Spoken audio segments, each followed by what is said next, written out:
नमो अरहन्ताणं नमो अरहन्ताणं नमो अरहन्ताणं। ज्योतिपुंज गुरुदेव, ज्योति की साधना करने वाले साधक का। एक शिविरार्थी भाई ने पूछा, प्रेक्षा ध्यान का प्रयोग शुरू हुआ। प्रारंभ में एक घोष सुना, आत्मा के द्वारा आत्मा को देख। बहुत अच्छा लगा कि हम आत्मा को देख पाएंगे।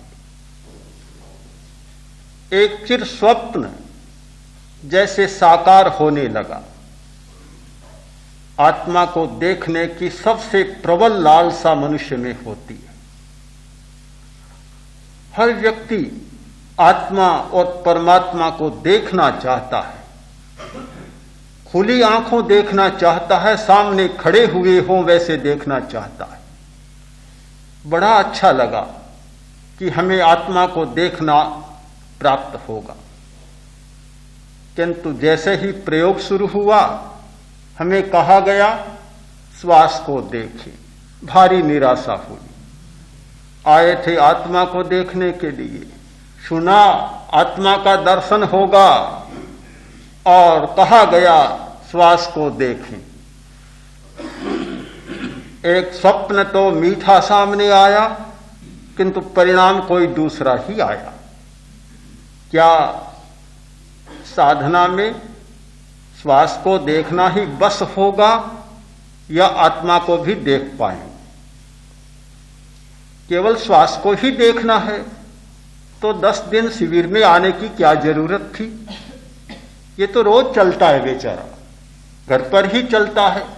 सोते हैं तो भी चलता है, जागते हैं तो भी चलता है, खड़े होते हैं तो भी चलता है, बैठते हैं तो भी चलता है, चलता ही रहता है। श्वास को तो जहां कहीं भी देख लेते। फिर हमें क्यों बताया गया आत्मा के द्वारा आत्मा को देख? तर्क बहुत समर्थ था। तर्क को तर्क के द्वारा काटा भी जा सकता है। तर्क कितना ही बलवान हो, कोई भी तर्क आज तक दुनिया में ऐसा नहीं हुआ जिसका प्रति तर्क न हो।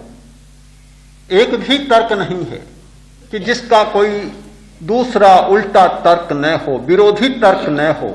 हर तर्क का विरोधी तर्क मिलता है। एक बार सुनते हैं ऐसा लगता है कि तर्क अकाट्य है। अगर अकाट्य हो वह तर्क हो ही नहीं सकता। अनुभव अकाट्य हो सकता है, तर्क कभी अकाट्य नहीं हो सकता। तर्क तो बुद्धि का खेल है। जो बुद्धि का खेल है वह अकाट्य कैसे हो सकता है?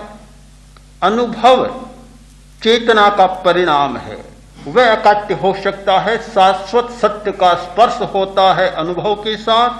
तर्क के साथ कभी शाश्वत सत्य का स्पर्श नहीं होता। मैं तर्क में नहीं उलझा, और इसलिए नहीं उलझा कि कल ही मैंने मेरे आचार्य से सुना था कि तर्क से सच्चाई नहीं मिलती, तो फिर उलझने का सवाल ही नहीं था। मैं 2 क्षण मौन रहा और मैंने कहा, मैं तुम्हारी बात को काटना नहीं चाहता, तर्क के प्रति तर्क प्रस्तुत करना नहीं चाहता, केवल एक कहानी सुनाना चाहता।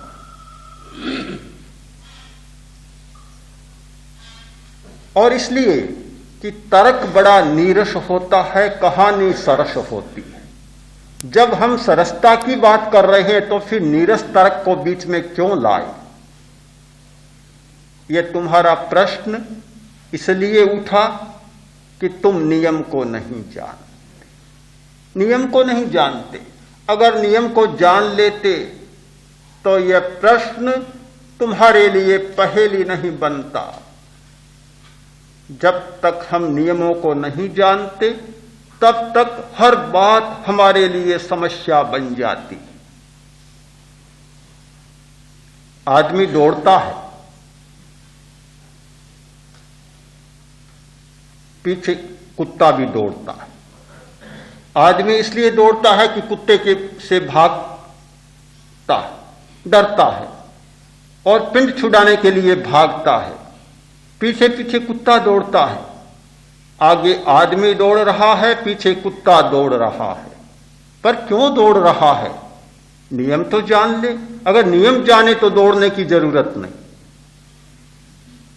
आदमी भय के मारे दौड़ता है, और जब आदमी ज्यादा डरता है, भय ज्यादा होता है, तो एड्रीनल ग्रंथि का स्राव बढ़ जाता है, और वह एड्रीनेलिन जितना बढ़ता है उसकी गंध कुत्ते को आती है। कुत्ता गंध के पीछे दौड़ता है, आदमी के पीछे कुत्ता नहीं दौड़ता, वह गंध के पीछे दौड़ता है। जब खड़ा हो जाता है, कुत्ता भी खड़ा हो जाएगा, काटने नहीं भी आए पर खड़ा हो जाएगा। नियम को नहीं जानते, दौड़ते ही चले जाते हैं। अरे दौड़कर तो पीछे तुम बुला रहे हो उस कुत्ते को, तुम्हारी गंध एड्रिनल उपवृक्क ग्रंथि के स्राव की गंध उसको बुला रही है, बेचारा दौड़ेगा। खड़े हो जाओ, फिर कोई नहीं दौड़ेगा पीछे। आदमी खड़ा होना नहीं जानता, इसलिए सब पीछे दौड़ रहे हैं। अगर खड़ा होना सीख जाए, जान जाए, तो कोई भी पीछे नहीं दौड़ेगा। स्वयं खड़ा और सब दूसरे खड़े हो जाएंगे। हम नियम को नहीं जानते। 10वें कालिक सूत्र पढ़ा,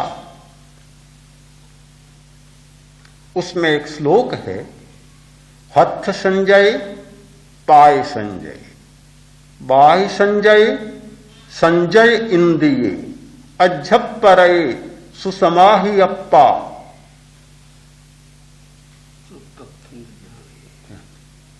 सुतत्थम च बियाणई जय सभिक।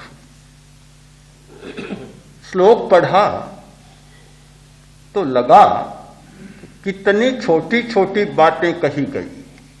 हाथ का संयम करो, पैर का संयम करो, वाणी का संयम करो। ये तो बहुत साधारण बातें हैं, किंतु नियम का पता चला तो लगा कितनी महत्वपूर्ण बातें हैं। इस श्लोक का एक नियम मैं पहले प्रस्तुत कर चुका हूं, लेस्या के प्रकरण में, आभा मंडल के ग्रंथ में। दूसरे नए को आज प्रस्तुत करना चाहता हूं।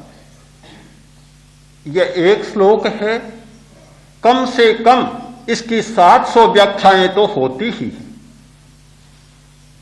महावीर की प्रत्येक वाणी के लिए एक नियम बतलाया गया कि महावीर के जो वचन हैं उनकी कम से कम 700 व्याख्याएं होती हैं। ज्यादा कोई प्रतिभाशाली हो, ज्यादा नयों को जानने वाला हो तो 7,000, 7 लाख, 7 करोड़, 7 अरब व्याख्याएं कर सकता है, पर कम से कम 700 व्याख्याएं तो हमारे बस की बात